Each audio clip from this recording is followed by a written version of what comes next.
Hi everyone, Kim here, and thanks for tuning in to another episode of Smartfox TV. Enjoy!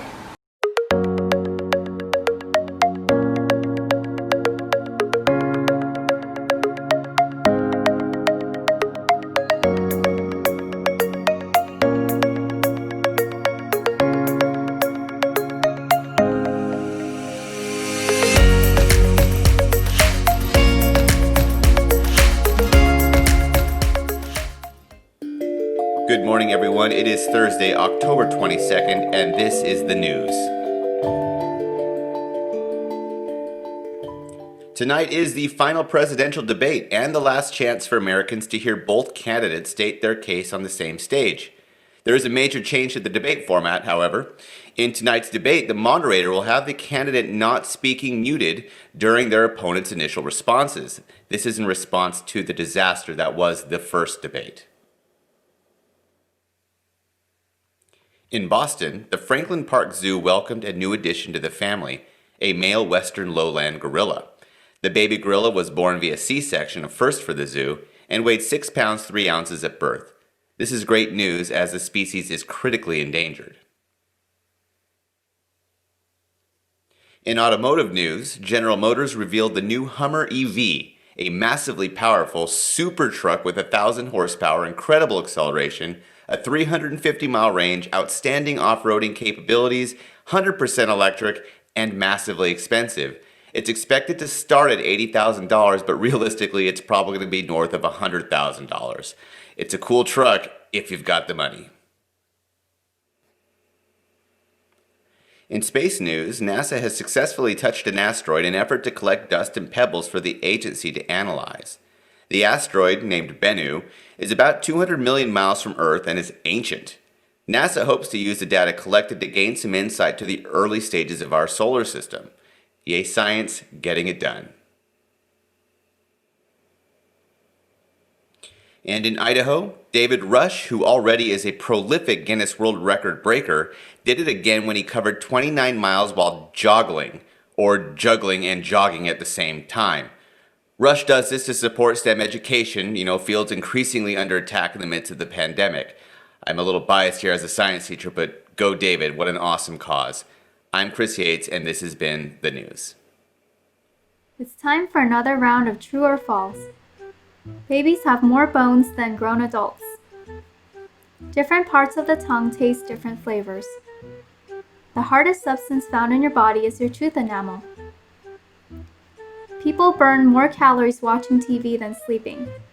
Pro ball and the Olympics are not the only ones who had to change their focus onto the coronavirus outbreak and keeping down the spread through teams. Most Americans can attest to sporting events as one form of entertainment that is the most popular activity to attend and or to participate in. The sports arena has lost billions of dollars.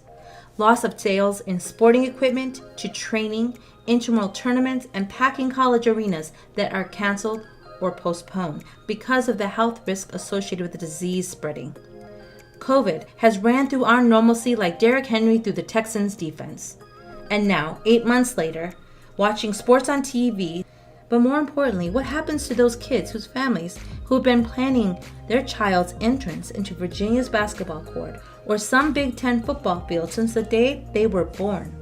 Spending time and money on t-ball, spending every other weekend at basketball tournaments, making sure they eat healthy so they can weigh in before their football games, or defying laws of gravity at day-long track and field meets.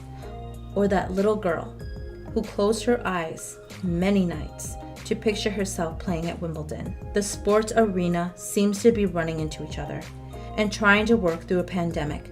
And the transfer from high school to college has become a huge transformation. I had the opportunity to speak with a frontline athletic director who works with that exact clientele that are preparing and have been preparing their whole life for the transfer from high school to college ball. I'm happy to introduce my interview with Dalton Hunkle. Hello and thank you for joining Smartfox TV. And today we have Dalton Hunkle, who is the head of the athletics department and also a part of the admin team at Method Schools. And he has a lot to share with us today and a lot of experience. So I would like to introduce Mr. Hunkle first. Yeah, hi everyone. I am, as she said, I'm Dalton Hunkle. I'm the Director of Athletics here at Method Schools. This is my 4th year with Method. So I graduated college, I played Division I sports, and as soon as I graduated, I was like, okay, what am I gonna do? I want to work in education, but I would love to combine athletics and education at the same time. And how can I do that? And luckily, I fell upon Method Schools, and we were able to create this amazing program that serving student athletes and really providing a beautiful path for them to have success in athletics and academics and beyond. So yeah. Very exciting. Great. And you brought so much extra energy to Methods when it comes to athletics. They had athletics previously, correct? But it just grew so tremendously.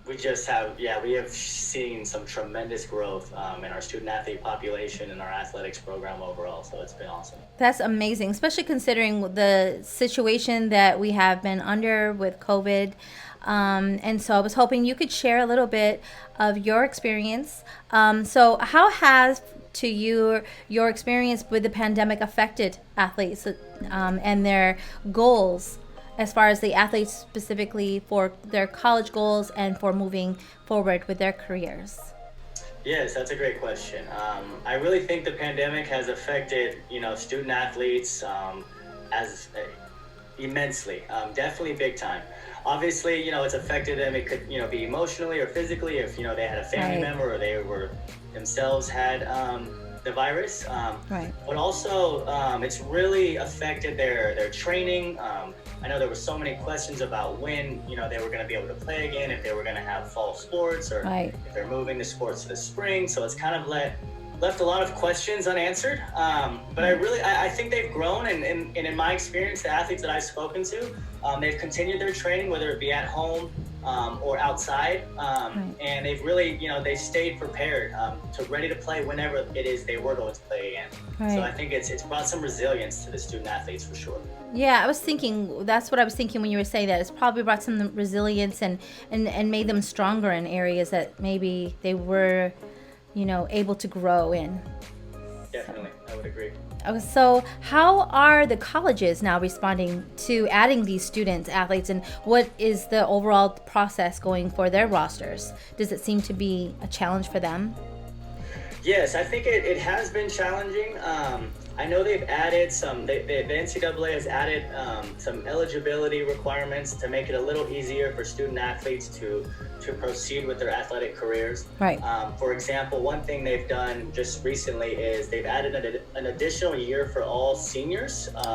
So if they weren't able to play this year because of the virus and how it's affected their school, they have another year to play. Oh wow! And what's great about that is actually that will not affect their scholarship amount, going forward. So those seniors will remain on scholarship, and they will still be able to bring in freshmen and JC transfers on full ride scholarship as well. So I thought that was a great thing that they've done. More like before, I know that the students did have, their highlight videos and such, but has that become more of a major aspect of their getting themselves out there, those highlight videos?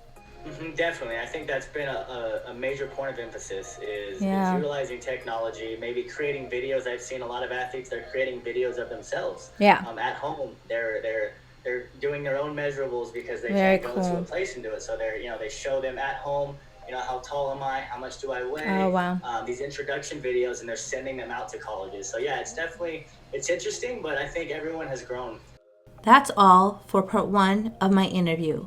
Stay tuned for part 2 next week. Let's see if you got them all correct. Babies have more bones than grown adults. Is true. Different parts of the tongue taste different flavors.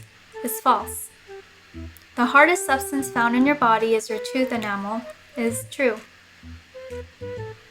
People burn more calories watching TV than sleeping. Is false. It's actually the opposite. Thanks for watching Smartfox TV. I'm Chris Yates. I'm Kim. I'm Sally. I'm Tracy. Until next time, stay Stay foxy. foxy.